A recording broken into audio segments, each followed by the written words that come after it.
ভালোবাসা অর্জন এটা মানব জীবনের সবচাইতে বড় সৌভাগ্যের বিষয়। প্রধানমন্ত্রীর যদি কাছের লোক হই, যদি আমরা জানি যে পিএম আমাকে ভালোবাসে, প্রেসিডেন্ট আমাকে ভালোবাসে, কেমন লাগবে? ভাল লাগবে। আর যদি আমরা এটা জানতে পারি যে রব্বে কারিম আল্লাহ রব্বুল ইজ্জা ওয়াল জালাল তিনি আমাকে ভালোবাসেন, কেমন লাগবে আমাদের? এই ভালোবাসাকে আমরা বলে বোঝাতে পারবো? পারবো না। এটাই আমরা চাই, এটাই আমাদের জীবনের টার্গেট, কামনা, ঠিক কিনা? তো একজন প্রকৃত মুমিন সেই যে আল্লাহর সান্নিধ্য পেতে চায়, আল্লাহ তাআলার ভালোবাসা সে পেতে চায়। এবং মজার ব্যাপার হচ্ছে আল্লাহ তাআলা সুস্পষ্ট স্টেটমেন্টের মাধ্যমে কালামুল্লাহ মাজিদে তিনি জানিয়ে দিয়েছেন তিনি কাদেরকে কাদেরকে ভালোবাসেন। আমাদের প্রত্যেকের মনে রাখতে হবে যে আল্লাহ তাআলা ভালোবাসা পাওয়ার প্রধান শর্ত হচ্ছে রাসূল সাল্লাল্লাহু আলাইহি ইসলামকে ভালোবাসা, তার অনুসরণ করা। This is the first and foremost reminder tonight. আজকের প্রথম রিমাইন্ডার এটা যে আমরা যে আল্লাহর ভালোবাসা পেতে চাই, এটার প্রধানতম শর্ত হচ্ছে আল্লাহ রাসূল সাল্লাল্লাহু আলাইহি ইসলামের অনুসরণ করতে হবে। ওনার অনুসরণ বাদ দিয়ে আল্লাহর ভালোবাসা কোশ্চিন কালেও পাওয়া যাবে না। আল্লাহ তাআলা খুব স্পষ্ট করে বলছেন, কুল ইন কুনতুম তুহিব্বুনাল্লাহা ফাত্তাবিউনি ইউহিব্বুকুমুল্লাহ। হে নবী, আপনি বলে দিন যে ওহে আমার উম্মতেরা, যদি তোমরা আল্লাহকে ভালোবাসতে চাও তাহলে ফাত্তাবিউনি, আমি নবীর অনুসরণ করো, তাহলে ইউহিব্বুকুমুল্লাহ, আল্লাহ তাআলা স্বয়ং তোমাদেরকে ভালোবাসতে শুরু করে দিবেন। বিশ্বনবীর ভালোবাসা ছাড়া, বিশ্বনবীকে অনুসরণ করা ছাড়া আল্লাহর ভালোবাসা কোশ্চিন কালেও পাওয়া যাবে।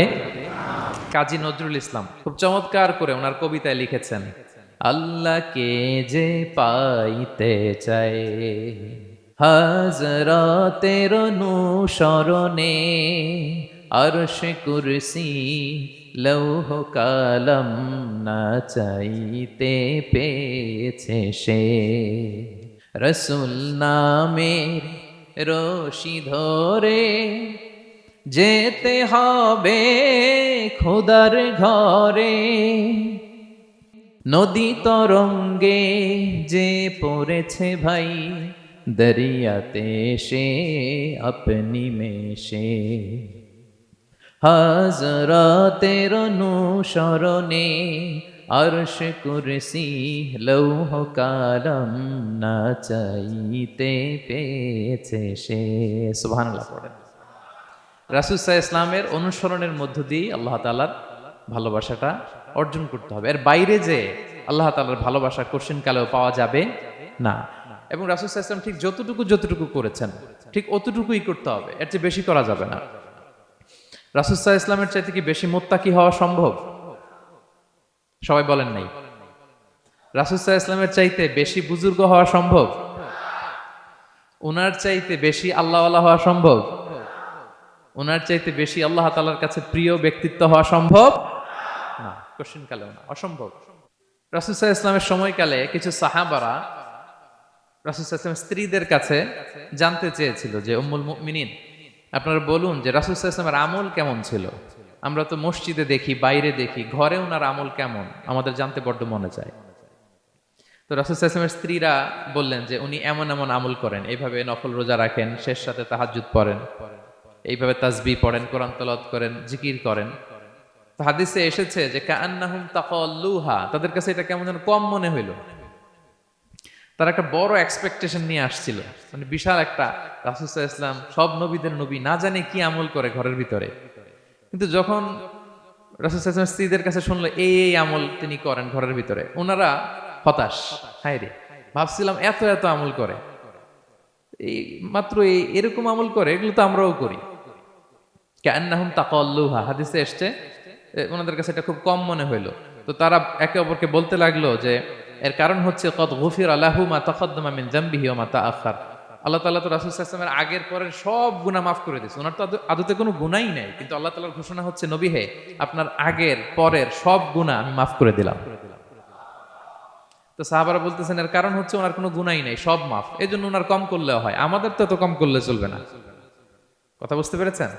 তো ওনারা ভাবলো যে না, আমাদের তো আমল বাড়াইতে হবে। তো কি করতে হবে? একজন বলল আমি সারা রাত নামাজ পড়বো, আমি আর ঘুমাবো না। এখন থেকে সারা রাত কি করব? নামাজ পড়বো, আমি আর ঘুমাবো না। আরেকজন বলল তাহলে আমি সারা বছর রোজা রাখবো, রোজা ভাঙবো না, সারা বছর টানা রোজা, যেহেতু বেশি বেশি করতে হবে। আরেকজন বলল আমি স্ত্রীদের সাথে আর মেলামেশা করবো না, আমার স্ত্রীদের সাথে আমি আমার মতো বৈরাগ্য জীবনযাপন করবো। তো এই কথা যখন রাসূল সাল্লাল্লাহু আলাইহি ওয়াসাল্লাম শুনলেন, রাসূল সাল্লাল্লাহু আলাইহি ওয়াসাল্লাম ওনাদেরকে ডেকে পাঠালেন। ডেকে বললেন আনতুমুল্লাযীনা কুলতুম কাযা ওয়া কাযা, তোমরা কি এমনটা এমনটা বলছো? তারা ভয়ে বলতেছে, ইয়া রাসূলুল্লাহ, জি আমরা তো এরকম করে ফেলছি, বলে ফেলছি। তখন রাসূল সাল্লাল্লাহু আলাইহি ওয়াসাল্লাম বললেন, ওয়াল্লাহি ইন্নী লা আখশাকুম লিল্লাহি ওয়া আতকাকুম লাহু, আল্লাহর শপথ করে বলছি, আমি তোমাদের মধ্য থেকে আল্লাহকে সবচেয়ে বেশি ভয় পাই। আমি সবচেয়ে বড় মুত্তাকি, আমার চেয়ে বেশি কেউ আল্লাহকে ভয় পেতে পারে না। তা আমি সবচেয়ে বড় মুত্তাকি, আমি সবচেয়ে বেশি আল্লাহর প্রিয় ভাজন, আমি আল্লাহর সবচেয়ে বেশি ভয় পাই। এরপরেও আমি রাতে ঘুমাই, আবার নামাজও পড়ি। সোম বৃহস্পতিবারে রোজা রাখি, বাকি দিনগুলোতে আমি খাই। আমার তো 11 জন স্ত্রী, আমি সবার সাথে মেলামেশা করি। কই স্ত্রী মেলামেশায়, রোজা রাখা না রাখায়, রাতে ঘুম এবং তাহাজ্জুদ, এই যে ব্যালেন্স করে যে আমি জীবন পরিচালনা করি, এতে আমার মোত্তাকি হইতে তো কোনো সমস্যা হয়নি। আমি শ্রেষ্ঠ নবীর এই মর্যাদা অক্ষুণ্ণ রাখতে তো আমার সমস্যা হয়নি, কিন্তু তোমাদের সমস্যা কোথায়? তখন তিনি একটা অসাধারণ উক্তি করেছিলেন। তিনি বলেছিলেন, ফামান রাগিবা আন সুন্নতি ফালাইসা মিন্নি, যে আমার সুন্নতকে অবজ্ঞা করে, মানে আমার যে পন্থা এটা অনুসরণ না করে অন্য কিছু যে করতে চায়, ফালাইসা মিন্নি, সে আমার দলভুক্ত নয়। আল্লাহু আকবার! কি ভারসাম্যবোধ, কি ব্যালেন্সড লাইফস্টাইল, কি পরিমতি বোধ তিনি আমাদের শিখিয়েছেন। তাহলে বোঝা গেল সারা রাত ইবাদত করলেই ওইটা শ্রেষ্ঠ ইবাদত হয় না। কারণ রাসূল সাল্লাল্লাহু আলাইহি ওয়াসাল্লাম ঘুমাতেন, আবার ইবাদত করতেন, স্ত্রীদের সাথে মিলতেন, সামাজিক কাজ করতেন, মাঝে মাঝে নফল রোজা রাখতেন, মাঝে মাঝে অনেকদিন রাখতেন না। This is balance, this is Islam. এবং এর চেয়ে শ্রেষ্ঠ ইসলাম আর হতে পারে না। তার মানে বোঝা গেল রাসূল সাল্লাল্লাহু আলাইহি ওয়াসাল্লামের চাইতে যদি এক কাঠি বেশি বোঝেন আপনি, এটা ইসলাম হবে? এটা হবে বাড়াবাড়ি, ঠিক কি না? রাসূল সাল্লাল্লাহু আলাইহি ওয়াসাল্লাম যেমনটি করেছেন, ঠিক তেমনটি করার নাম ইসলাম। এবং এভাবেই আল্লাহ তাআলার ভালোবাসা পাওয়া সম্ভব, এছাড়া পাওয়া সম্ভব। তাহলে মূল আলোচনায় যাওয়ার আগে এটা হচ্ছে ইন্ট্রোডাক্টরি পয়েন্ট 1, যে আল্লাহ তাআলার ভালোবাসা পাওয়ার 1 নাম্বার শর্ত হচ্ছে রাসূল সাল্লাল্লাহু আলাইহি ওয়াসাল্লামের অনুসরণ। তার চেয়ে যদি বেশি ইবাদত করেন, ওইটা ইসলাম নয়। তার চেয়ে বেশি বুজুর্গি দেখাইতে গেলে ওইটা বুজুর্গি নয়। তিনি যেমন যেমন করেছেন ঠিক তেমন তেমন করার নামই ইসলাম, এবং সেটার মাধ্যমে আল্লাহ তাআলার ভালোবাসা পাওয়া সম্ভব। এই পয়েন্টটা বুঝছেন না সবাই? আচ্ছা, ইন্ট্রোডাক্টরি পয়েন্টের 2 নাম্বার কথা হচ্ছে, আমরা কি করে বুঝবো যে আল্লাহ তাআলা আমাদের ভালোবাসেন? কিভাবে বুঝবো যে তিনি আমাদেরকে পছন্দ করেন, ভালোবাসেন? এটা বোঝার কিছু সিস্টেম আছে। 1 নম্বর সিস্টেম হচ্ছে, আপনি জাস্ট দেখুন যে আপনি নিজেকে কোন কাজে ব্যস্ত রেখেছেন। আপনি আপনাকে কোন কাজে ব্যস্ত রেখেছেন, আপনার লাইফস্টাইলের দিকে তাকান, লুক অ্যাট ইউর লাইফস্টাইল, আপনি নিজেই বুঝে যাবেন। আপনি যদি দেখেন যে না, আপনার ভালো ভালো কাজে আপনার ব্যস্ততা, আপনার এঙ্গেজমেন্ট ভালো লোকদের সাথে, আপনার সার্কেলটা ভেরি গুড সার্কেল, ভালো কাজে আপনার মন টানে, আপনি ভালো কাজ করেন, যদি আপনার কার্যক্রম এরকম হয়, তাহলে বুঝে নেবেন আল্লাহ তাআলা আপনাদেরকে ভালোবাসেন। আলহামদুলিল্লাহ। আর যদি দেখেন না, যত আকাম কুকাম আছে ওইটার সবার আগে আপনি, যেই কাজে আল্লাহর ক্রোধ আসে, আল্লাহ রাগ হয়ে যান, যেই কাজ ইসলামে করার নিষেধ, যেটাতে তার অসন্তুষ্টি, ওই কাজে আপনার এঙ্গেজমেন্ট, ইনভলভমেন্ট, আপনার সার্কেলগুলোও এরকম, তাহলে বুঝে নেবেন আল্লাহ ভালোবাসা, এই মহা সৌভাগ্য আপনার কপালে জোটে নাই। তাহলে এটা হচ্ছে একটা সিস্টেম। আল্লাহ আপনাকে ভালোবাসেন কিনা এভাবে বুঝবেন যে আপনি নিজেকে কোন কাজে ব্যস্ত রেখেছেন, একটু দেখুন, আপনি মিলাতে পারবেন। 2 নাম্বার পদ্ধতি হচ্ছে এটা বোঝার যে তিনি আমাকে ভালোবাসেন কিনা, সেটা হচ্ছে পৃথিবীবাসী আপনাকে ভালোবাসে কিনা এটা একটু দেখেন। এই পৃথিবীর ভালো মানুষগুলোর কাছে আপনার একটা গ্রহণযোগ্যতা আছে কিনা এটা দেখেন। এটা দেখলে আপনি বুঝতে পারবেন। সহিহ মুসলিমের একটা ছোট্ট হাদিস শেয়ার করি। রাসূল সাল্লাল্লাহু আলাইহি ওয়াসাল্লাম বলেছেন যে ইন্নাল্লাহা ইযা আহাব্বা আবদান দাআ জিবরিল ফাকালা ইন্নী উহিব্বু ফুলানান ফাআহিব্বা। আল্লাহ তাআলা যখন কোনো বান্দাকে ভালোবাসে, তখন তিনি জিবরাইলকে ডেকে বলেন, হে জিবরাইল, আমি আমার এই বান্দাকে ভালোবাসি, তুমিও তারে ভালোবাসো। ফায়ুহিব্বুহু জিবরিল, জিবরাইল আলাইহিস সালাম তারে ভালোবাসতে শুরু করে। শুধু এখানেই না, সুম্মা ইউনাদি ফিস সামা, তারপরে তিনি আকাশে একটা অ্যানাউন্সমেন্ট করেন। ফায়াকুল, তিনি বলেন যে ইন্নাল্লাহা ইউহিব্বু ফুলানান ফাআহিব্বু, ও আকাশবাসীরা, ও ফেরেশতারা, আল্লাহ তাআলা তার এই বান্দাকে ভালোবাসে, তোমরা সবাই তারে ভালোবাসো। তখন ফায়ুহিব্বুহু আহলুস সামা, গোটা আকাশবাসী তারে ভালোবাসতে শুরু করে, মানে ফেরেশতারা। তো আল্লাহ তাআলা এবং সকল ফেরেশতারা যখন তাকে ভালোবাসতে শুরু করে, রাসূল সাল্লাল্লাহু আলাইহি ওয়াসাল্লাম বললেন, সুম্মা ইউদাউ লাহুল কবুলু ফিল আরদ, তখন পৃথিবীতে তার গ্রহণযোগ্যতা বাড়িয়ে দেওয়া হয়, তার অ্যাকসেপ্টেন্স বাড়িয়ে দেওয়া হয়, সবার কাছে তার একটা গ্রহণযোগ্যতা আছে, সবাই তাকে ভালোবাসে।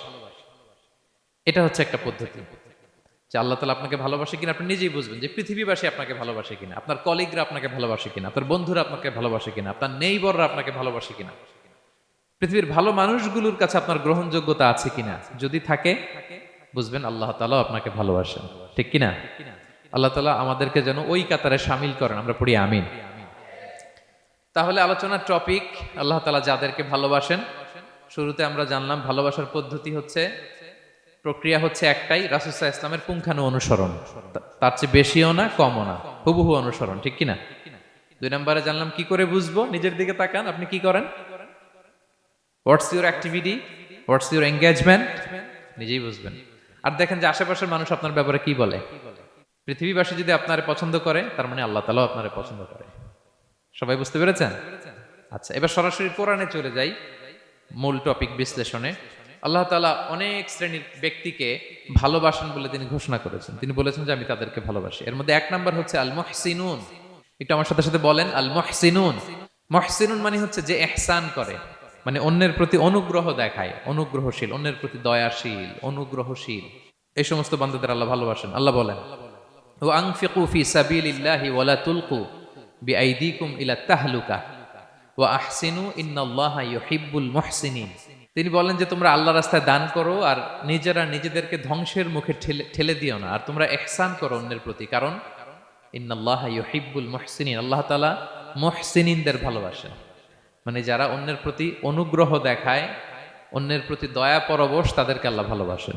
সুবহানাল্লাহি ওয়া বিহামদিহি। তাহলে পেয়ে গেলাম, মিলায় নেন যে অন্যের প্রতি সফট কর্নার, অন্যের প্রতি দয়া, অনুকম্পা, হেল্পিং হ্যান্ড, হেল্প করার মানসিকতা, অন্যের দুঃখে কাদা, এই মাইন্ডসেট, এই মেন্টালিটি আমাদের আছে কিনা একটু মিলিয়ে নেন।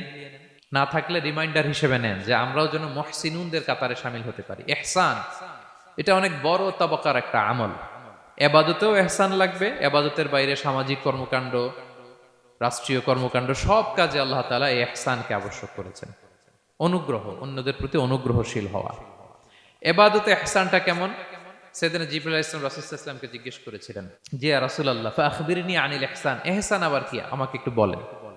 তো ইবাদতে ইহসানটা কেমন? রাসূল সাল্লাল্লাহু আলাইহি ওয়াসাল্লাম বললেন যে ইহসান হচ্ছে আন তা'বুদাল্লাহা কাআন্নাকা তারাহু ফাইন লাম তাকুন তারাহু ফাইন্নাহু ইয়ারাক। তুমি এমন ভাবে ইবাদত করবে, তুমি ভাববে যে তুমি আল্লাহকে দেখছো, তুমি আল্লাহকে দেখে দেখে ইবাদত করতেছো, এরকম ভাবো না একটু। আর এটা ভাবতে যদি কষ্ট হয়, অন্তত এতটুকু তো ভাবো যে আল্লাহ তোমায় দেখছেন। এতটুকু ভাবা যাবে না? আমরা যখন নামাজ পড়ি, আমাদের প্রত্যেকটা সালাতের মুহূর্তে আমাদের এটা ভাবতে হবে যে আল্লাহ তাআলা কিন্তু আমাকে দেখছেন। এই যে আমি ফিস করে সুবহানা রাব্বিয়াল আলা পড়ি, সুবহানা রাব্বিয়াল আযীম পড়ি, আমি তাসবিহ পড়ি, আমার রুকু সেজদা সবকিছু আমার আল্লাহ দেখছেন। এই সেন্স, এই অনুভূতি যদি আপনার মধ্যে থাকে, এটাই হচ্ছে ইবাদতের ইহসান। আর ইবাদত ছাড়া আমাদের দৈনন্দিন কাজ, পারিবারিক কাজ, সামাজিক কাজ, এই সমস্ত কাজেও কিন্তু আল্লাহ তাআলা ইহসানকে আবশ্যক করেছেন। প্রিয় ভাই এবং বোনেরা, অন্যের প্রতি অনুগ্রহ করাটাকে তিনি কি করেছেন? আবশ্যক করেছেন। একটা ছোট্ট হাদিস শুনি। হাদিসে রাসূল সাল্লাল্লাহু আলাইহি ওয়াসাল্লাম ইরশাদ করছেন যে ইন্নাল্লাহা তাবারাকা ওয়া তাআলা কাতাবাল ইহসানা আলা কুল্লি শাই। আল্লাহ তাআলা সব কিছুর উপর ইহসানকে আবশ্যক করেছেন, সব কিছুর উপর। মুমিনের সব কাজে ইহসান থাকতে হবে, অন্যের প্রতি অনুগ্রহের পরশ থাকতে হবে। এবার মজার একটা পার্ট আসছে হাদিসে, খেয়াল করে শুনি। রাসূল সাল্লাল্লাহু আলাইহি ওয়াসাল্লাম বলেন ফাইদা কাতালতুম ফাআহসিনুল কিতলা।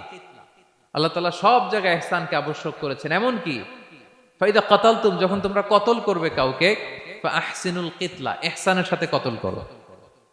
সুবহানাল্লাহ বললেন না? প্রসঙ্গটা কি? হত্যার প্রসঙ্গটা। রাষ্ট্রীয় কাজে হয়তো ডেথ পেনাল্টি, তার মৃত্যুদণ্ড দিতে হবে। রাসূল সাল্লাল্লাহু আলাইহি ওয়াসাল্লাম বলেন ফাইদা কাতালতুম ফাআহসিনুল কিতলা, মৃত্যুদণ্ড দিবা কিন্তু ইহসানের সাথে দিও। আপনি চাইলেই তার কান কেটে ফেলতে পারবেন না, তাকে শ্বাসরুদ্ধ করতে পারবেন না, পেট্রোল দিয়ে তার দেহ জ্বালিয়ে দিতে পারবেন না, চাইলেই এই দেহটারে আপনি নষ্ট করতে পারবেন না। রাষ্ট্রীয় কাজে বিচারে সাব্যস্ত হয়েছে তার এখন ডেথ পেনাল্টি, মৃত্যুদণ্ড কার্যকর করবেন, ঠিক আছে, কিন্তু সেখানে ইহসানের সাথে। ফাইদা কাতালতুম ফাআহসিনুল কিতলা, মৃত্যুদণ্ড কার্যকর করার সময় ইহসানের সাথে করো। ওয়া ইদা যাবাহতুম ফাআহসিনুয যাবাহা, জবাই করার সময়ও ইহসান করো। সুবহানাল্লাহ। করতেছি জবাই, করতেছি কি, কিন্তু মেরে ফেলতেছি প্রাণীটাকে খাওয়ার জন্য। স্লটারিং, লিটারালি আমি ছুরি চালাচ্ছি ওর গলায়, ফিনকি দিয়ে রক্ত বেরোবে এখনই, মেরে ফেলতেছি। কিন্তু যা মনে হচ্ছে, আপনি কোপাতে পারবেন কুরবানির পশুকে? কষ্ট দিতে পারবেন না। আমরা এই ভুলটা করি।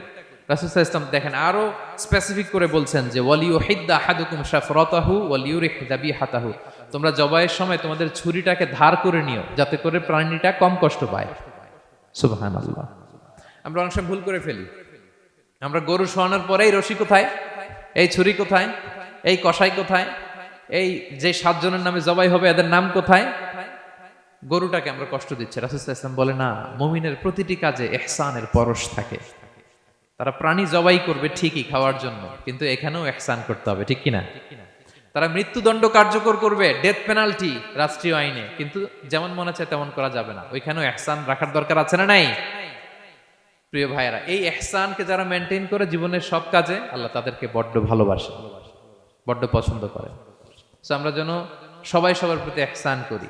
স্বামী স্ত্রীর প্রতি ইহসান করুন, স্ত্রী স্বামীর প্রতি ইহসান করুন, বাবা সন্তানের প্রতি, সন্তান বাবার প্রতি, পরিবারের সকল সদস্যদের প্রতি ইহসান করুন, কর্মচারীদের প্রতি ইহসান করুন, সহকর্মীদের প্রতি ইহসান করুন।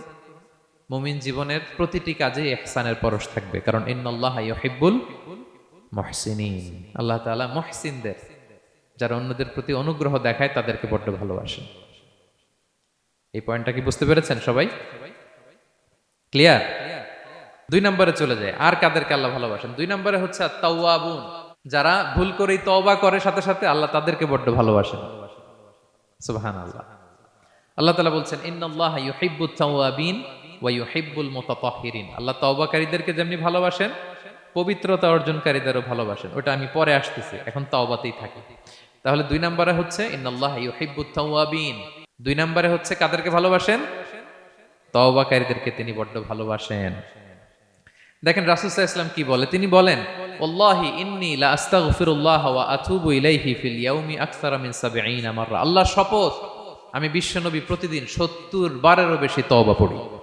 যার আগেও কোনো গুনাহ নাই, পরেও কোনো গুনাহ, উনি তওবা করে কয়বার? 70 বার। আমাদের তো কোনো গুনাহ টুনা নাই, তাই না? হ্যাঁ, আমাদেরও গুনাহ আছে নাকি? বস্তা ভরা। তো বিশ্বনবী যদি 70 বার তওবা করেন ডেইলি বেসিস, আমাদের করা দরকার কয়বার? যার যার কাছে ছেড়ে দিলাম, বলেন। হ্যাঁ, 70,000 বার করা দরকার, ঠিক কিনা? প্রিয় ভাইরা, তাওবা কি? তাওবা মানে ফিরে আসা আল্লাহর কাছে। ভুল করেছি, অনুতপ্ত হয়ে আল্লাহর কাছে ফিরে আসবো, এটার নাম তাওবা। To return back to your Lord, আল্লাহর কাছে ফিরে আসবেন। এই ফিরে আসাটাকে আল্লাহ খুব পছন্দ করেন। এখানেই শয়তান আর আমাদের মধ্যে পার্থক্য। শয়তান ভুল করে করছি তো করছে, ওইটার মধ্যেই সে অটল অবিচল, ক্ষমা আর চাইনি। কিন্তু আমরা সকালে ভুল করে দুপুরে মাফ চাই, দুপুরে করে রাতে মাফ চাই, আজকে ভুল করে কালকে মাফ চাই, ঠিক কিনা? এই মাফ চাওয়াটাকে, ফিরে আসাটাকে, তার গুনাহগার বান্দা অনুতপ্ত হয়ে, রিয়েলাইজেশন হয়ে, বুঝতে পেরে ফিরে আসাটাকে তিনি বড্ড পছন্দ করেন, বড্ড পছন্দ করেন।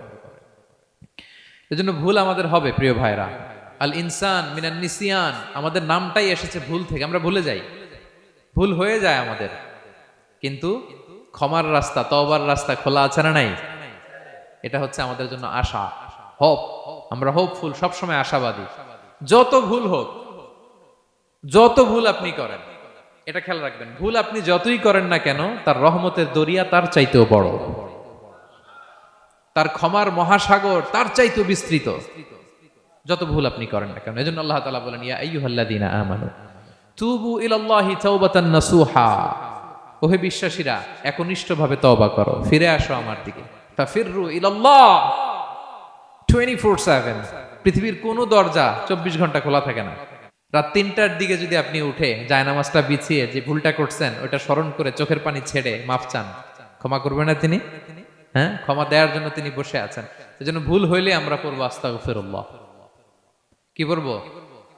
পড়েন আস্তাগফিরুল্লাহ রাব্বি মিন কুল্লি যামবি ওয়া আতুবু ইলাইহি। পড়েন আস্তাগফিরুল্লাহাল্লাযী লা ইলাহা ইল্লা হুয়াল হাইয়ুল কাইয়্যুম ওয়া আতুবু ইলাইহি। এটা পড়ে আল্লাহর কাছে ফিরে আসবেন, অনুতপ্ত হবেন, আল্লাহ ভুল করে ফেলেছে, আল্লাহ তুমি ক্ষমা করো, আল্লাহ তুমি ক্ষমা করো, আল্লাহ আমরা ভুল করে ফেলেছি। ভুল সবাই করে, কে না করে? হ্যাঁ, কুল্লু ইবনে আদম খাত্তা, বিষ্ণু বলেন তোমরা সবাই ভুলকারী, কিন্তু ওয়া খায়রুল খাত্তাইনা আত-তাওয়াবুন, এই ভুলকারীদের মধ্যে শ্রেষ্ঠ যে ভুল করেই তওবা করে। তওবা করতে রাজি আছেন তো? সবাই রাজি আছেন?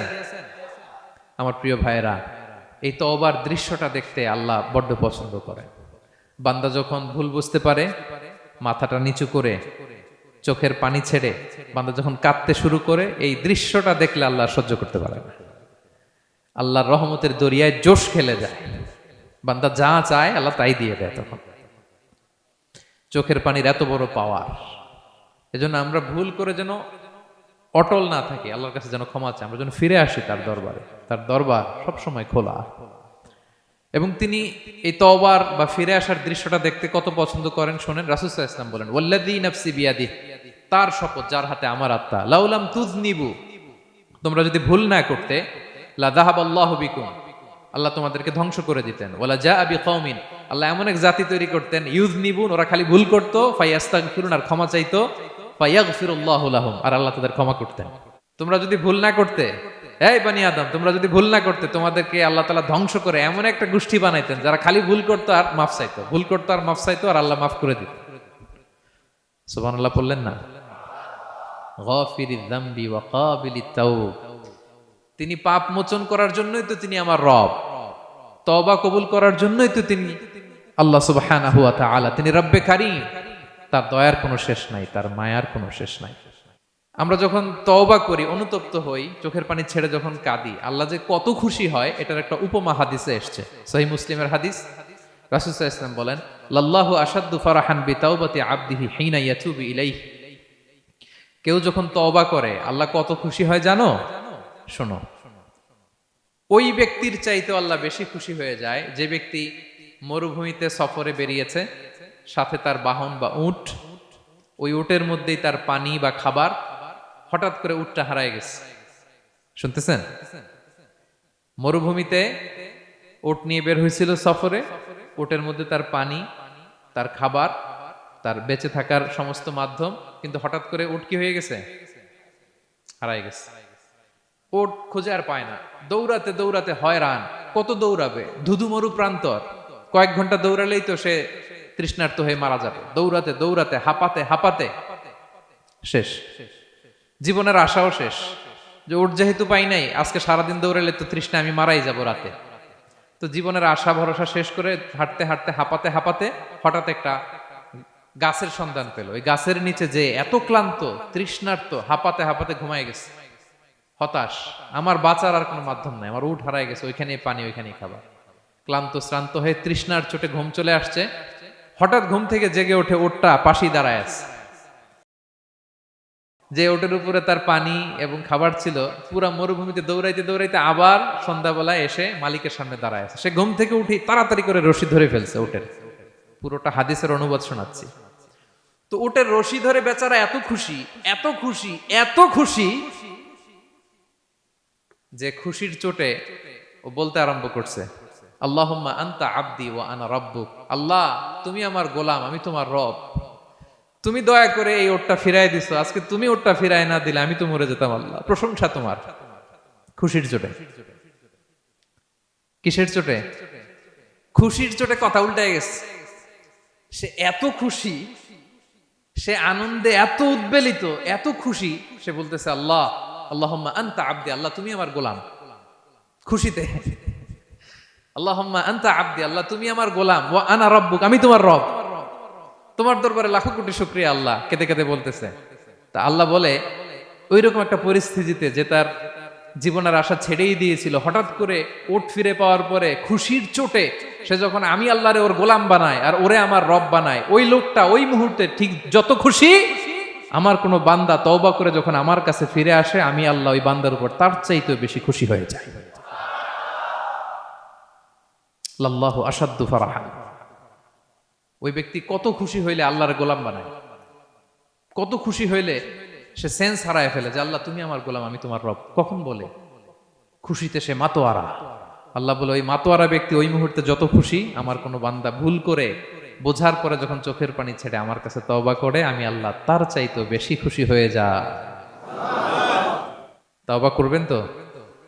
করবেন? করবেন? ইন্নাল্লাহা ইউহিব্বুত তাওয়াবিন। আল্লাহ তাআলা তওবাকারীদের বড্ড ভালোবাসেন। আমার ভাইরা, ভুল হলেই যেন আমরা তওবা করি। কয়টা জানলেন? প্রথমটা কি ছিল? কি করে ভুলে গেছি? ইহসান করে, মুহসিনুন, যারা অন্যদের প্রতি অনুগ্রহ প্রদর্শন করে। আচ্ছা, 2 নাম্বার কি ছিল? তাওবা, মানে আত-তাওয়াবুন, যারা ভুল হলেই কি করে? তাওবা করে। 3 নাম্বার হচ্ছে আল মুতাতাহহিরুন, যারা পবিত্রতা অর্জন করে, সবসময় পাক পবিত্র থাকে, নিট এন্ড ক্লিন থাকে। এই ক্লিনলিনেসকে আল্লাহ পছন্দ করেন। সুবহানাল্লাহ, কি সুন্দর আমাদের ধর্ম, কত চমৎকার আমাদের ইসলাম। রদিতু বিল্লাহি রাব্বা ওয়া বিল ইসলামি দীনা, আমরা আল্লাহরে রব হিসেবে পেয়ে খুশি, ইসলামকে দিন হিসেবে পেয়ে খুশি, ঠিক কি না? 3 নাম্বার হচ্ছে ওয়া ইউহিব্বুল মুতাতাহহিরিন, আল্লাহ তাআলা পবিত্রতা অর্জনকারীদের বড্ড পছন্দ করেন। মুতাতাহহিরিন, যারা সব সময় পাক পবিত্র থাকে, পরিচ্ছন্ন থাকে, এবং এটা খুব জরুরি। রাসূল সাল্লাল্লাহু আলাইহি ওয়াসাল্লাম বলেছেন আত-তুহুরু শাতরুল ঈমান, পবিত্রতা এটা ঈমানের অঙ্গ। কেন ঈমানের অঙ্গ? কারণ নামাজ যার নাই তার ঈমান নাই, আর পবিত্রতা ছাড়া নামাজই হয় না। এজন্য রাসূল সাল্লাল্লাহু আলাইহি ওয়াসাল্লাম বলেছেন পবিত্রতা ঈমানের অঙ্গ। সুবহানাল্লাহ পড়েন। দেখেন, নামাজের যে আহকাম আরকান আছে, আহকাম তো বাইরে, নামাজ শুরুর আগে, এর মধ্যে 3টা আহকাম বা 3টা ফরজই হচ্ছে এই পাক পবিত্রতা নিয়ে। ছোটবেলা আপনারা পড়েছেন না, শরীর পাক, কাপড় পাক, নামাজের জায়গা পাক। তার মানে আপনি নামাজে যখন দাঁড়াবেন আপনার শরীরটা পাক পাক পবিত্র হইতে হবে। আপনি যে ড্রেস গায়ে দিয়ে নামাজে দাঁড়ালেন এটা পবিত্র হইতে হবে। যেই জায়গাটাতে আপনি নামাজের জন্য দাঁড়ালেন ওই জায়গাটা পবিত্র হতে হবে। এই 3টা জায়গা পবিত্র কিনা আপনাকে এনশিওর করে আল্লাহু আকবার, তার আগে আল্লাহু আকবার বললে হবে? হবে না। এজন্য ইসলাম হাতে ধরিয়ে ধরিয়ে আমাদেরকে পবিত্র হওয়ার পদ্ধতি শিক্ষা দিয়েছেন। রাসূল সাল্লাল্লাহু আলাইহি ওয়াসাল্লাম যখন এগুলো শিখাতেন, মুশরিকরা হাসতো, হায় রে কেমন নবী তোমাদের, কিভাবে টয়লেটে যাইতে হয় এটাও শিখায়। সাহাবারা বলতেন, হ্যাঁ আমাদের নবী ধরে ধরে আমাদের শিখায় যে টয়লেটে ঢুকতে বাম পা, বেরোতে ডান পা, ঢোকার আগে দোয়া, ওয়ালা তাস্তাকবিলুল কিবলা, কিবলামুখী হওয়া যাবে না, ঢিলা ইউজ করলে 3টা ইউজ করো, বেজর করো, প্রতিটা জিনিস কি করে ওযু করতে হয়, কি করে তায়াম্মুম করতে হয়, কি করে ফরজ গোসল করতে হয়, আমার নবী ধরে ধরে আমাদের শিখিয়েছেন, ঠিক কি না? কিভাবে ওযু করবেন রাসূল সাল্লাল্লাহু আলাইহি ওয়াসাল্লাম গামলা নিয়ে তিনি দেখিয়েছেন। কিভাবে তায়াম্মুম করবেন মাটিতে বাড়ি দিয়ে তায়াম্মুম করে দেখিয়েছেন। কেমন করে মেসওয়াক করবেন দেখিয়েছেন। কিভাবে আতর ইউজ করবেন দেখিয়েছেন। ক্লিনলিনেসের যত দিক হতে পারে সব বিশ্বনবী আমাদের শিখিয়েছেন। এমনকি কালামুল্লাহ মাজিদে আল্লাহ তাআলা আমাদেরকে সুস্পষ্ট জানিয়েছেন, ইয়া আইয়ুহাল্লাযীনা আমানু ইযা কুমতুম ইলা সলাতি ফাগসিলু উজুহাকুম, যখন নামাজে দাঁড়াবা আগে ওযু করো। ফাগসিলু উজুহাকুম, যারা আরবি বোঝেন, আগে মুখ ধুয়ে নাও। ওয়া আইদিয়াকুম ইলাল মারাফিক, তারপরে 2 হাত কোণই পর্যন্ত ধুয়ে নাও। ওয়ামসাহু বিরুউসিকুম, তারপর মাথা মাসে করে নাও। ওয়া আরজুলাকুম ইলাল কাবাইন, এরপরে টাকনু পর্যন্ত 2 পা ধুয়ে নাও। ওযু হয়ে গেল না? হয়েছে না? এবার ধরে ধরে আমাদেরকে শেখানো হয়েছে। যদি গোসল ফরজ হয়, ওয়া ইন কুনতুম জুনুবান ফাত্তাহহারু, গোসল ফরজ হলে গোসল করে নাও। এখন ওযু গোসলের জন্য পানি নাই, তো ওযু আর গোসলের জন্য যদি পানি না থাকে, ফালাম তাজিদু মাআন ফাতায়াম্মামু সাঈদান তাইয়্যিবা, পবিত্র মাটি দিয়ে তায়াম্মুম করো। দেখেন, ওযুও শিখাইলো কোরআন, তায়াম্মুমও শিখাইলো কোরআন। পাক পবিত্র হওয়ার ক্লিনলিনেসের যত আয়োজন আছে সব আল্লাহর কোরআনে আছে না নাই? সব আল্লাহ তাআলা আমাদেরকে জানিয়ে দিয়েছেন। এবং আম্মা জান আয়েশা রাদিয়াল্লাহু তাআলা আনহা আল্লাহ রাসূল সাল্লাল্লাহু আলাইহি ওয়াসাল্লামকে জিজ্ঞেস করেছিলেন, ইয়া রাসূলুল্লাহ, কিয়ামতের দিন এত নবীর উম্মত, কোটি কোটি মানুষ, আপনি আপনার উম্মতকে চিনবেন কি করে? এত মানুষ থাকবে, আপনি কি করে চিনবেন? রাসূল সাল্লাল্লাহু আলাইহি ওয়াসাল্লাম বললেন, ইন্না উম্মতি ইয়াতুনা ইয়াউমাল কিয়ামাতি গুররাম মুহাজ্জালিনা মিন আসারিল wudu। তিনি বললেন, ওযুর চিহ্ন দেখে আমি আমার উম্মত চিনব। আমার যে সমস্ত উম্মতেরা ওযু করে নামাজ পড়েছে, ওযুর পানি তাদের গায়ের যেই যেই জায়গায় লেগেছে, এই জায়গাগুলো কিয়ামতের দিন রেডিয়াম বাতির মতো জল জল জল জল করে জ্বলতে থাকবে। আমি এটা দেখে চিনে ফেলবে আমার উম্মত, নামাজি, পাক্কা নামাজি। আল্লাহু আকবার। এবং অতিরিক্ত পবিত্রতা অর্জনের জন্য কিছু সাহাবীদেরকে আল্লাহ স্পেশালি কোরআনে অ্যাপ্রিশিয়েট করেছেন। তারা হচ্ছে মসজিদে কোবা পল্লীর আশেপাশে যে সাহাবারা, তারা অতিরিক্ত পবিত্রতা অর্জন করতেন। আল্লাহ তাআলা বলেন, ফিহি রিজালুন ইউহিব্বুনা আন ইয়াতাতাহহারু, এই মসজিদে কোবার আশেপাশে এমন কিছু মুসল্লি আছে যারা পছন্দ করে পবিত্রতা অর্জন করতে, বেশি পবিত্রতা অর্জন করতে তারা পছন্দ করে। আর ওয়াল্লাহু ইউহিব্বুল মুত্তাহহিরিন, আল্লাহ তাআলা অতিরিক্ত পবিত্রতা অর্জনকারীকে ভালোবাসেন, পছন্দ করেন। সুবহানাল্লাহ পড়েন। তো তাদের প্রশংসা যখন আল্লাহ তাআলা কোরআনে করলেন, বিষ্ণু ইসলাম তাদেরকে ডাকলেন, বললেন, ও কোবাপল্লীর সাহাবীরা, ঘটনা কি? তোমাদের নাম বিশেষভাবে আল্লাহ তাআলা কোরআনে উল্লেখ করেছে যে ফিহি রিজালুন ইউহিব্বুনা আন ইয়াতাতাহহারু। কি তোমাদের এমন গুণ? তোমরা কিভাবে পবিত্রতা অর্জন করো? তারা বলতে আরম্ভ করলো যে নাতাওয়াদ্দাউ লিস-সালাহ, আমরা নামাজের সময় ওযু করি, ওয়া নাগতাসিলু মিনাল জানাবা, গোসল ফরজ হলে গোসল করি, ওয়া নাস্তানজি বিল মা, আর পানি দিয়ে ইস্তেনজা করি। সুবহানাল্লাহ। এই পানি দিয়ে ইস্তেনজা করাটা আল্লাহ পছন্দ করেছেন। ওনাদের সময় ওনারা পানি দিয়ে ইস্তেনজা করতো না, পাথর দিয়ে, ঢিলা দিয়ে তারা ক্লিন হয়ে যেত।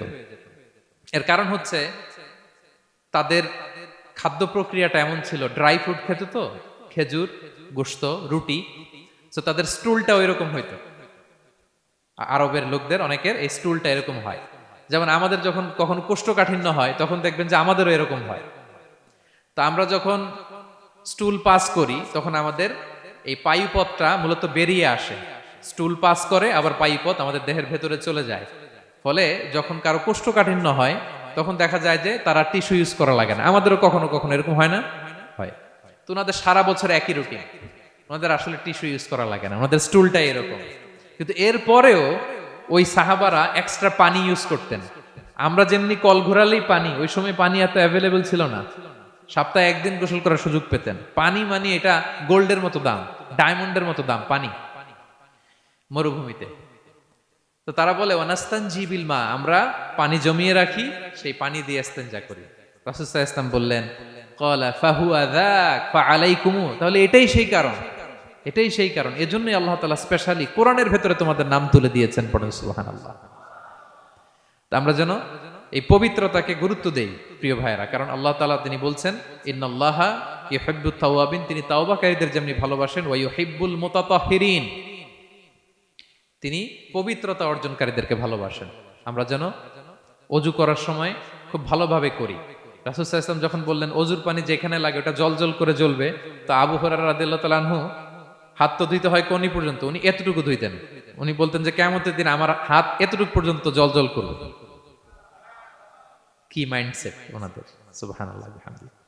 সো আমরা যেন এই ক্লিনলিনেসের সর্বোচ্চ নাজরানা পেশ করি, সর্বোচ্চটা যেন আমরা সবসময় মেসওয়াক করা, পারফিউম ইউজ করা, অজু গোসল যেন আমরা করি, ফলে আমরা মুতাতাহহিরিন, পবিত্রদের অন্তর্ভুক্ত হতে পারবো। আর আল্লাহ তাআলা পবিত্রদের বড্ড ভালোবাসেন। বুঝতে পেরেছেন? তাহলে এক নম্বরে মুহসিনুন, যারা ইহসান করে, দুই নম্বরে যারা তাওবা করে, তিন নম্বরে যারা পবিত্র থাকে, চার নম্বরে আল মুত্তাকুন, যারা আল্লাহ তাআলাকে ভয় পায়। আল্লাহ তাআলা বলছেন বালা মান আওফা বিআহদিহি ওয়াত্তাকা ফাইন্নাল্লাহা ইউহিব্বুল মুত্তাকিন। হ্যাঁ, যারা ওয়াদা রাখে, আল্লাহকে ভয় করে, আল্লাহ তাআলা এই মুত্তাকিদের বড্ড ভালোবাসেন। মুত্তাকি অর্থাৎ আল্লাহ সচেতনতা, আল্লাহ ভীরুতা যাদের ভেতরে আছে, যে কোনো পরিস্থিতিতে তারা ভাবে যে আল্লাহ তাআলা আমাকে দেখছেন, এই সেন্স, এই অনুভূতি যার মধ্যে আছে সে মুত্তাকি। তা আমরা মানুষের সামনে যেভাবে যেরকম সৎ থাকি, আমরা যদি মানুষের চক্ষুর আড়ালেও সৎ থাকি তাহলে আমরা মুত্তাকি। বুঝতে পেরেছেন? মুত্তাকির তাকওয়ার অনেক সংজ্ঞা আছে, অনেক সংজ্ঞা। সবচেয়ে সহজ সংজ্ঞা হচ্ছে মানুষের সামনে আমরা যতটা ভালো, আমার প্রাইভেট লাইফেও যদি আমি ততটা ভালো হই তাহলে আমি মুত্তাকি। একটু যোগ বিয়োগ দিয়ে নেন নিজের সাথে নিজে, যে আমি পাবলিকলি যতটা ভালো প্রাইভেটলি ততটা ভালো কিনা। যদি হই তো আমি মুত্তাকি। ওমরে ফারুক রাদিয়াল্লাহু তাআলা আনহু একবার উবাই ইবনে কাবকে বললেন, ইয়া উবাই মা হুয়া তাকওয়া, আল্লাহ কোরআনে এত তাকওয়ার কথা বলেছেন, তাকওয়াটা কি? উনি প্রশ্নের উত্তর না দিয়ে উনিও প্রশ্ন করলেন। উনি বললেন হাল সালাকতা তরিকান দা শাউক, ইয়া আমিরাল মুমিনিন, আপনি কি কখনো মরুভূমিতে কাঁটাযুক্ত রাস্তা দিয়ে হেঁটেছেন? উনি বললেন হেঁটেছি। তো কিভাবে হেঁটেছেন? দেখেন কেমনে উত্তর দেয় এক সাহাবী আর এক সাহাবীকে। যেখানে যে রাস্তায় কাঁটা আছে, ক্যাকটাস আছে, গুলমলতা, কিভাবে হেঁটেছেন? তিনি বললেন ইজতাহাদতু ওয়া তাশাম্মারতু, আমি আমার জুব্বা পাগড়ি খুব আঁটোসাঁটো করে কাপড়টা উপরের দিকে টেনে এমন সাবধানে হেঁটেছি যাতে ক্যাকটাসের কাঁটা আমার গায়ে না লাগে। এই পথটা পাড়ি দিতে খুব সাবধানে, খুব প্রিকশন নিয়ে, এক্সট্রা কশন নিয়ে আমি পার হয়েছি। উবাই ইবনে কাব বললেন হাদা হুয়া তাকওয়া, এটাই তো তাকওয়া। এই তো বুঝে গেছেন আপনি। আপনি একটু আগে প্রশ্ন করছেন তাকওয়া কি, এটাই তাকওয়া। বলে তাই নাকি? তিনি বললেন হ্যাঁ। তো তিনি বললেন দুনিয়ার চলতি পথে ডানে বায়ে এরকম অনেক পাপের হাতছানি আপনাকে স্পর্শ করতে চাইবে। ওই যে কাঁটাযুক্ত রাস্তা দিয়ে আপনি যেভাবে সাবধানে, কাঁটা যাতে গায়ে না লাগে, খুবই প্রিকশন নিয়ে হেঁটেছেন, এই দুনিয়ার পুরো জার্নিটা যদি এইভাবে চালাতে পারেন তাইলেই আপনি মুত্তাকি। সুবহানাল্লাহি ওয়া বিহামদিহি। আল্লাহ তাআলা বলেন, যাদের মধ্যে এই তাকওয়ার সেন্স আছে আমি তাদেরকে ভালোবাসি। তাকওয়া হচ্ছে কেউ না দেখলেও আল্লাহ দেখেন, এই অনুভূতি। সবার চোখ ফাঁকি দেয়া গেলেও একজনের চোখ ফাঁকি দেয়া যায় না, তিনি কে? এই অনুভূতির নাম হচ্ছে তাকওয়া। আল্লাহ বলেন, ইন্না আকরামাকুম ইনদাল্লাহি আতকাকুম, তোমাদের মধ্যে সবচাইতে আল্লাহর কাছে সম্মানিত ব্যক্তি যার মধ্যে আল্লাহর ভয় বেশি। নাকি আল্লাহ বলছে তোমাদের মধ্যে যে সবচেয়ে বড় বিলিয়নিয়ার সে আল্লাহর কাছে সম্মানিত, দেখতে বেশি সুন্দর সে সম্মানিত, যার জনবল আছে, অর্থবল আছে, লোকবল আছে না। তাকওয়া, তাকওয়া হচ্ছে ক্রাইটেরিয়া। যার তাকওয়া বেশি সে আমার কাছে সম্মানিত। এবং আল্লাহ তাআলা বলেন, ওয়া মাইয়াত্তাকিল্লাহা ইয়াজআল লাহু মাখরাজা ওয়া ইয়ারযুকহু মিন হাইসু লা ইয়াহতাসিব। যে আল্লাহকে সবসময় ভয় পাবে, যে মুত্তাকি, সে কোথাও জীবনে আটকাবে না, কোথাও আটকাবে না। জীবনে কোনো বিপদ আসলে একটা ওয়ে আউট, একটা এক্সিট। মালয়েশিয়াতে তো বলে কেলুয়ার। মালয়েশিয়া কি বলে? এই জীবনে কোথাও আটকাবেন না, আটকাইলেই একটা কেলুয়ার পেয়ে যাবেন। কেলুয়ারের ব্যবস্থা করে দিবে কে? ব্যবস্থা করে দিবেন। আর এমন জায়গা থেকে তিনি রিজিকের বন্দোবস্ত করবেন আপনি কল্পনাও করেন নাই। সুবহানাল্লাহ বিহামদিহি। তাহলে 4 নম্বরে মুত্তাকুন, যারা আল্লাহকে ভয় করে আল্লাহ তাদেরকে ভালোবাসেন। আমরা যেন মুত্তাকিদের কাতারে শামিল হতে পারি। আল্লাহ তুমি তৌফিক দাও। প্রিয় ভাইরা আমার, 5 নম্বরে হচ্ছে আল মুতাওয়াক্কিলুন, যারা আল্লাহর উপর তাওয়াক্কুল করে। আল্লাহ বলে, ফাইদা আযামতা ফাতাওয়াক্কাল আলাল্লাহ ইন্নাল্লাহা ইউহিব্বুল মুতাওয়াক্কিলিন। কোন বিষয়ে যখন দৃঢ় সংকল্প নিয়েছো তো আল্লাহর উপর ভরসা করো, কারণ আল্লাহ ওই সমস্ত লোকদের ভালোবাসা যারা আমার উপর তাওয়াক্কুল করে, মানে ভরসা করে। তাওয়াক্কুল মানে একজনের উপর ভরসা, তিনি কে? আমরা ভরসা কার উপর করব? পৃথিবীর কোন শক্তির উপর, কোন মানুষের উপর, কোন মিডিয়ার উপর, কোন ক্ষমতার উপর? আমাদের ভরসা এক মহান সত্তার প্রতি, তিনি কে? সবসময় আমরা আল্লাহর উপর ভরসা রাখি এবং প্রতিটি মুহূর্তে যেন আমরা আল্লাহর উপর তাওয়াক্কুল করি। রাসূল সাল্লাল্লাহু আলাইহি ওয়াসাল্লাম এটা আমাদের শিখিয়েছেন। এমনকি ঘর থেকে বেরোলেও যেন আমরা আল্লাহর উপর তাওয়াক্কুল করি, বিশ্বনবী শিখিয়েছেন। তিনি ঘর থেকে বেরোলেই পড়তেন, বিসমিল্লাহি তাওয়াক্কালতু আলাল্লাহ লা হাওলা ওয়ালা কুওয়াতা ইল্লা বিল্লাহ।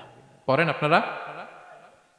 আল্লাহর উপর, আল্লাহর নামে, আল্লাহর উপর তাওয়াক্কুল করে বেরোলাম, এটা পড়ে বেরোবেন। আর তিনি লম্বা একটা দোয়া পড়তেন, আল্লাহুম্মা ইন্নী আউযু বিকা আন আযিল্লা আও উযাল্লা আও আদিল্লা আও উদাল্লা আও আযলিমা আও উযলামা আও আজহালা আও ইউজহালা আলাই। চমৎকার দোয়া, চমৎকার দোয়া। এটা পরে তিনি বেরোতেন। তো এই তাওয়াক্কুল যারা করে, আল্লাহর উপর ভরসা রাখে, আল্লাহ তাদেরকে বড্ড পছন্দ করেন। এখন তাওয়াক্কুলটা কি? তাওয়াক্কুল নিয়ে আমাদের সমাজে অনেক মিস আন্ডারস্ট্যান্ডিং আছে। প্রিয় ভাইরা আমার, তাওয়াক্কুল হচ্ছে কর্ম শেষে ফলাফলের জন্য আল্লাহর উপর নির্ভর করা। মনোযোগ দিয়ে শুনুন, আই রিপিট, আমি আবারও বলছি, কর্ম শেষে, আগে কি কর্ম, কর্ম শেষে ফলাফলের জন্য কার উপর নির্ভর করা? এখন আপনি কর্ম বাদ দিয়ে দিলেন, কিছু করলেন না, আর বললেন আল্লাহ ভরসা, যা করে আল্লাহ, আল্লাহ ভরসা, তাওয়াক্কালতু আলাল্লাহ। হইছে? এটা আপনার মন গড়া কথা হয়েছে, এটা তাওয়াক্কুল হয়নি। ইসলামী তাওয়াক্কুল হচ্ছে আপনি আপনার সাধ্যের সবটুকু করবেন, করার পরে ফলাফল কি আসবে, ফলাফল কি আমার হাতে? কার হাতে? এই জন্য আপনি আল্লাহর উপর তাওয়াক্কুল করবেন। কিন্তু কাজ বাদ দেয়া যাবে না। অনেকে নিজেদের অপারগতা, দুর্বলতা, কর্মহীনতা আর অলসতাকে তাওয়াক্কুল বানায় ফেলছে। কাজ করতে মনে চায় না, অলসতা, কয় তাওয়াক্কুল করলাম। বলেন তো এটা তাওয়াক্কুল হয়েছে? না। এই অপারগতা, অলসতার নাম তাওয়াক্কুল নয়। তাওয়াক্কুল মানে হচ্ছে কোনো কাজের পরিকল্পনা করা, এরপরে পরিকল্পনা বাস্তবায়নের উপায় খুঁজে বের করা এবং নানা কিছুর সহযোগিতা নিয়ে সেটা বাস্তবায়নের প্রাণান্তকর চেষ্টা করা, সব করা, আপনার রোল প্লে করা। আপনার রোল প্লে করা শেষ, এরপর কর্ম শেষে ফলাফলের জন্য আপনি আল্লাহর উপর তাওয়াক্কুল করবেন। কিন্তু কিচ্ছু না করে হাত গুটিয়ে বসে থেকে যদি বলেন তাওয়াক্কুল করলাম, আল্লাহ ভরসা, হয়েছে? হয়েছে? তাওয়াক্কুল হয়েছে? হয় নাই। তো এখানে ব্যালেন্স অ্যাটিটিউডে আসতে হবে। আমি সব করতে পারবো, এটাও যেমনি ভুল, আল্লাহই সব করে দিবেন, এটাও ভুল। The position of Islam is somewhere in between this two extreme lines. এই দুইটার মাঝখানে ইসলামের পজিশন। পাখিকে তাওয়াক্কুলের মডেল হিসেবে আল্লাহ উপস্থাপন করেছেন। পাখিকে, বিশ্বনবী বলেন, তোমরা যদি পাখির মতো তাওয়াক্কুল করো, পাখিরে যেমনি আল্লাহ খাওয়ায় তোমাদেরকেও খাওয়াবে। পাখি কেমনি তাওয়াক্কুল করে? বিশ্বনবী বলেন, তাগদু খিমাসান ওয়া তারুহু বিতানান। পাখিগুলো প্রতিদিন সকালবেলা কিচির মিচির রবে তার বাসা থেকে বের হয়ে জঙ্গলে ছড়িয়ে পড়ে, সারাদিন খুঁজতে খুঁজতে, ঘুরতে ঘুরতে, উঠতে উঠতে আল্লাহ তাআলা বিকেল বেলা আবার প্রতিটি পাখির ওদর পূর্তি করে তার ঘরে ফিরিয়ে নিয়ে আসে। ঠিক কিনা? তো পাখি কি ঘরের ভিতরে বসে থেকে তাওয়াক্কুল করছে? সকালবেলা আগে কি করছে? বের হয়ে গেছে। তো আগে আপনার রোলটা আপনার প্লে করতে হবে, তারপরে আপনি আল্লাহর উপর তাওয়াক্কুল করবেন। অনেকে নিজেদের অপারগতা, অলসতাকে তাওয়াক্কুল বানিয়েছে। না, অপারগতা, অলসতা, কর্মহীনতা এগুলো থেকে রাসূল সাল্লাল্লাহু আলাইহি ওয়াসাল্লাম আল্লাহর কাছে পানাহ চেয়েছেন। এগুলোর সাথে ইসলামের কোনো সম্পর্ক নাই। তার মানে হাত গুটিয়ে বসে থেকে আল্লাহ ভরসা বলবেন, সর্বোচ্চ চেষ্টা চালিয়ে যেতে হবে। এরপরে ফলাফলের জন্য আমরা কার উপর ভরসা করব? কারণ ইন্নাল্লাহা ইউহিব্বুল মুতাওয়াক্কিলিন, আল্লাহ তাআলা তাওয়াক্কুলকারীদেরকেও ভালোবাসেন। আলহামদুলিল্লাহ বলেন। আমি জীবনে হয় সুখী নয় দুঃখী, কি বলেন? আমাদের জীবনের চলতি পথে হয় কখনো আমরা সুখী নয়, সুখের সময় কি করি? শুকর করি। শুকর করলে সওয়াব আছে না নাই? আর দুঃখের সময় কি করি? সবর করি। সবর করলে সওয়াব আছে না নাই? তাহলে হয় শুকর নয় সবর। এই দুইটা ইবাদত মুমিন জীবনে সর্বদা চলমান। কেমন একটা উইন উইন সিচুয়েশন। সুবহানাল্লাহ পড়বেন না? একটা উইন উইন সিচুয়েশন। এজন্য প্রিয় ভাইরা, মাথা গরম করবেন না, কখনোই অস্থির হবেন না, আতঙ্কিত হবেন না, ধৈর্য ধারণ করুন। কারণ ধৈর্য এমন একটা গাছ, চারি গায়ে কাটা, কিন্তু ফলটা বড় মিষ্টি। এজন্য আল্লাহ তাআলা বলেন, ইন্নাল্লাহা ইউহিব্বুস সাবিরিন, আল্লাহ তাআলা ধৈর্যশীল বান্দাদেরকে পছন্দ করেন। কয়টা গেল? 6টা। 7 নম্বরে আল মুকসিতুন। মুকসিতুন মানে হচ্ছে ন্যায়পরায়ণ, যে ইনসাফের সাথে ফায়সালা করে, যে পার্শিয়ালিটি করে না, হ্যাঁ, 2 নাম্বারই করে না। বিচার করতে যে যখন রায় দেয়, ন্যায়সঙ্গত ভাবে রায় দেয়, ঘুষ খেয়ে বায়াজ হয়ে কোনো রায় দেয় না, তাদেরকে আল্লাহ পছন্দ করেন। কিন্তু আমাদের বিচার ব্যবস্থার দিকে তাকান, গোটা বিশ্বব্যাপী আছে না নাই? ছোট্ট একটা বিচারেও দেখবেন যে ছোট্ট সালিশ বসছে, এর কাছ থেকে টাকা খেয়ে ওর পক্ষে রায় দিয়ে দেয়, এরকম আছে না নাই? না, আল্লাহ তাআলা তাদেরকে বড্ড অপছন্দ করেন। বরং যারা বায়াজ নয়, যারা পার্শিয়ালিটি করে না, যারা ইনসাফের সাথে ন্যায় ভিত্তিক ফায়সালা করে, আল্লাহ তাদেরকে পছন্দ করেন। আল্লাহ তাআলা বললেন, ওয়া ইন হাকামতা ফাহকুম বাইনাহুম বিল কিসত। নবী, যখন আপনি বিচার করবেন, ন্যায় পরায়ণতার সাথে বিচার করুন। কারণ ইন্নাল্লাহা ইউহিব্বুল মুকসিতিন, আল্লাহ তাআলা ন্যায় পরায়ণদেরকে বড্ড ভালোবাসেন। ন্যায় পরায়ণ জীবনের প্রতিটি ক্ষেত্রে। পার্শিয়ালিটি আপনি করতে পারবেন না, আপনার মধ্যে কোনো বায়াসনেস থাকতে পারবে না। আল্লাহ বলেন, কিয়ামতের দিন আমি যে মিজানের পাল্লা বসাবো, ওয়া নাদাউল মাওয়াজিনাল কিসতা লিয়াউমিল কিয়ামা, এই মিজানের পাল্লা, এর মধ্যে কোনো বায়াসনেস নাই। ফামাইয়ামাল মিসকালা যাররাতিন খাইরান ইয়ারা, অনুপরিমাণ ভালো এটাও ওজন হবে, অনুপরিমাণ খারাপ এটাও ওজন হবে। ফালা তুযলামু নাফসুন শাইআ, সেদিন কারো প্রতি বিন্দু পরিমাণ জুলুম করা হবে না। ন্যায় বিচারের মানদণ্ড তিনি সেদিন কায়েম করবেন। আর দুনিয়াতে যারা ন্যায় বিচার করে, ন্যায় ভিত্তিক ফায়সালা করে, তাদেরকে আল্লাহ ভালোবাসেন। সুবহানাল্লাহ পড়েন। রাসূল সাল্লাল্লাহু আলাইহি ওয়াসাল্লাম কতটা ন্যায়পরায়ণ ছিলেন শুনেন। 8ম হিজরিতে তিনি যখন মক্কা বিজয় করলেন, মক্কার লোকেরা তার হাতে বায়াত হলো, তিনি অল্প কিছুদিন এখানে 20 দিনের মতো ছিলেন মক্কায়। তো ইন দ্য মিন টাইম মক্কার কুরাইশ গোত্রের একটা শাখা, এটার নাম হচ্ছে বনু মখজুমিয়া। বনু মখজুমিয়া গোত্রের একটা নারী চুরিতে ধরা পড়ল। তো চুরি করলে ইসলামের বিধান কি? আস-সারিকু ওয়াস-সারিকাতু ফাকতাউ আইদিয়াহুমা, হাত কেটে দাও। এখন সাহাবারা বলতে লাগলো, হায় রে, এই নতুন মাত্র কুরাইশরা কালিমা পড়ে মুসলমান হইল, রাসূল সাল্লাল্লাহু আলাইহি ওয়াসাল্লাম যদি এখনই এই মহিলার হাত কেটে দেয়, তাহলে এখানে তো একটা ঝামেলা হবে। কিন্তু আমরা তো কেউ বলারও সাহস রাখি না। কে যে বলবে নবীর কাছে যে, নবী, এই আজকের জন্য, এবারের জন্য এই মহিলারা মাফ করে দেন, হাত কেটে দিয়েন না। কেউ সাহস করতে পারে না। পরে রাসূল সাল্লাল্লাহু আলাইহি ওয়াসাল্লামের পালক পুত্রের ছেলে উসামা বিন যায়েদ, হিব্বু রাসূলিল্লাহ, উনাকে রাসূল সাল্লাল্লাহু আলাইহি ওয়াসাল্লাম বড্ড ভালোবাসতেন। সবাই বলে, উসামারে যে বল, সে তো নাতির মতো। যায়েদ হচ্ছে পালক পুত্র, পালক পুত্রের ছেলে তো নাতি, হাসান হুসেনের মতো আদর করতেন। তো তাকে যে বলো। সবাই বললো, উসামা, আমরা কেউ পারবো না, তুমি যে বলো। তো উসামা ছোট মানুষ যে বলতেছে, ইয়া রাসূলুল্লাহ, সবাই বলতেছে এবারের জন্য একটু মাফ করে দেয়া যায় না? এই মহিলাটারে একটু মাফ করে দেয়া যায় না? রাসূল সাল্লাল্লাহু আলাইহি ওয়াসাল্লাম রেগে গেলেন। তিনি বললেন, তোমাদের আগে বনি ইসরাইলের এই স্বভাব ছিল, ধনীরা চুরি করলে মাফ করত, গরিবরা চুরি করলে বিচার কার্যকর করত। শুনে রাখো কুরাইশের লোকেরা, শুনে রাখো মক্কাবাসী, লাউ আন্না ফাতিমাতা বিনতি মুহাম্মাদিন সারাকাত লা কাতাআ মুহাম্মাদুন ইয়াদাহা। আরে বনু মাখজুমিয়ার মেয়ে তো দূর কি বাত, আমার কলিজার টুকরা নয়নের পুতলি ফাতেমাও যদি আজকে চুরিতে ধরা পড়তো, তার হাত কেটে দিতে আমি মুহাম্মদ 1 সেকেন্ডও দেরি করতাম না। আমার মেয়ে ফাতেমা যদি চুরিতে দোষী সাব্যস্ত হতো, তার হাত কাটতে আমি সময় নিতাম না। This is Islam, this is ইনসাফ, দিস ইজ জাস্টিস। এটাকে বলে ন্যায় ভিত্তিক বিচার, যেখানে কোনো স্বজনপ্রীতি নাই, যেখানে কোনো পার্সিয়ালিটি নাই, যেখানে কোনো বায়াসনেস নাই। যারা ন্যায় ভিত্তিক ফায়সালা দেয়, মুকসিতুন, আল্লাহ তাআলা তাদেরকে পছন্দ করেন। আমরা যেন তাদের অন্তর্ভুক্ত হতে পারি। আল্লাহ তৌফিক দান করো। সব শেষ পয়েন্ট, আল মুনাজ্জামুনা ফি মাইদানিল জিহাদ, যারা জিহাদের ময়দানে সুশৃঙ্খল থাকে, ডিসিপ্লিন। সর্বশেষ হচ্ছে ডিসিপ্লিন। এই যে মাশাআল্লাহ আজকের এই সাইবার জায়া কনফারেন্স খুবই ডিসিপ্লিনড একটা প্রোগ্রাম। সবাই সারিবদ্ধ হয়ে বসে আছেন, এবং এই সারিবদ্ধ হয়ে যারা বসে থাকে, যারা ময়দানে থাকে, তাদেরকে আল্লাহ তাআলা বড্ড পছন্দ করেন। যারা বিশৃঙ্খলা করে না, যারা সুশৃঙ্খল। তা আমরা মুসলিমরা কি বিশৃঙ্খল জাতি না সুশৃঙ্খল জাতি? আমরা সুশৃঙ্খল ইনশাআল্লাহ বিইذنিল্লাহ। আল্লাহ তাআলা বলছেন, ইন্নাল্লাহা ইউহিব্বুল্লাযীনা ইউকাতিলুনা ফি সাবিলিহি সাফফান কাআন্নাহুম বুনিয়ানুম মারসুস। আল্লাহ ওই বান্দাদের ভালোবাসেন যারা জিহাদের ময়দানে সফফান, সফফান মানে সারিবদ্ধ, কাতারে কাতার, এবং এমন কাতার কাআন্নাহুম বুনিয়ানুম মারসুস, যেন এটা মজবুত একটা সীসা ঢালাই করা প্রাচীর। সুবহানাল্লাহ।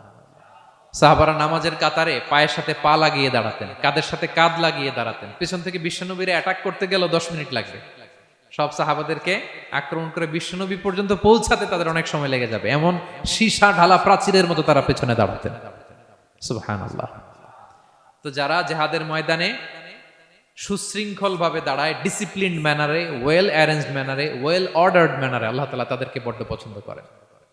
আর যারা বিশৃঙ্খলা করে, তাদেরকে আল্লাহ পছন্দ করেন না। এবং আপনি দেখেন বিষ্ণু ইসলামের যুদ্ধগুলোর মধ্যে 5 ভাগে তিনি ভাগ করতেন যুদ্ধকে। মাঝখানে হচ্ছে একটা ডিপার্টমেন্ট, ডানে মাইমানা, বায়ে মাইসারা, সামনে মুকাদ্দেমা, পেছনে খালফ। এইভাবে 5টা ডিসিপ্লিনড ওয়েতে তিনি ব্যাটালিয়ন ভাগ করে সামনে আগাতেন। এবং বিশ্বনবীর নেতৃত্বে সাহাবীদের মাধ্যমে যে শক্তিশালী সামরিক সংগঠনটি গড়ে উঠেছিল, গোটা বিশ্বকে চূর্ণ বিচূর্ণ করে দিয়েছে। উনার পরে 4 খলিফা, উনাদের নেতৃত্বে তাদের এমন ব্যাটালিয়ন গড়ে উঠেছে, শতাব্দী পর শতাব্দী তাদের সামনে দাঁড়ানোর মতো সক্ষমতা পৃথিবীর কোনো সেনাবাহিনীর ছিল না। সুবহানাল্লাহ। সাফফান কাআন্নাহুম বুনিয়ানুম মারসুস, সীসা ঢালা প্রাচীরের মতো যুদ্ধের ময়দানে তারা সুশৃঙ্খল ভাবে দাঁড়াত। তো যারা জীবনের সব ক্ষেত্রে এরকম ডিসিপ্লিন, সুশৃঙ্খল, তাদেরকে আল্লাহ ভালোবাসে।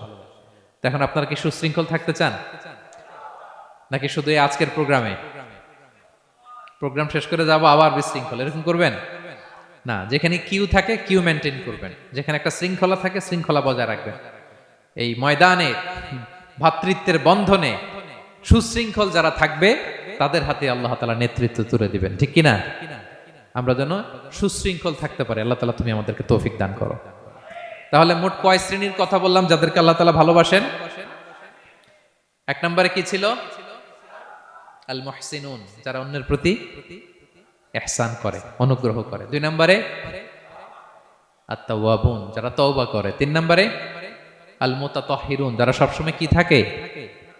পবিত্র থাকে। 4 নম্বরে আল মুত্তাকুন, যাদের হৃদয়ে সবসময় ভয় থাকে কার? 5 নম্বরে আল মুতাওয়াক্কিলুন, যারা সবসময় কার উপর ভরসা করে? কাজ না করে। হ্যাঁ, আজকের এই সাইবার জায়া কনফারেন্সে আপনাদের আকীদা ক্লিয়ার হয়েছে তো? কাজের আগে তাওয়াক্কুল না কাজের পরে? কাজ করে তাওয়াক্কুল। 6 নম্বরে ধৈর্যশীল, আস-সাবিরুন। 7 নম্বরে ন্যায় বিচারক, আল মুকসিতুন, যারা ইনসাফ, জাস্টিস এই সমাজে প্রতিষ্ঠা করতে চায়, যাদের মধ্যে বায়াসনেস নাই, পার্সিয়ালিটি নাই, কোনো স্বজনপ্রীতি নাই, তাদেরকে আল্লাহ ভালোবাসে।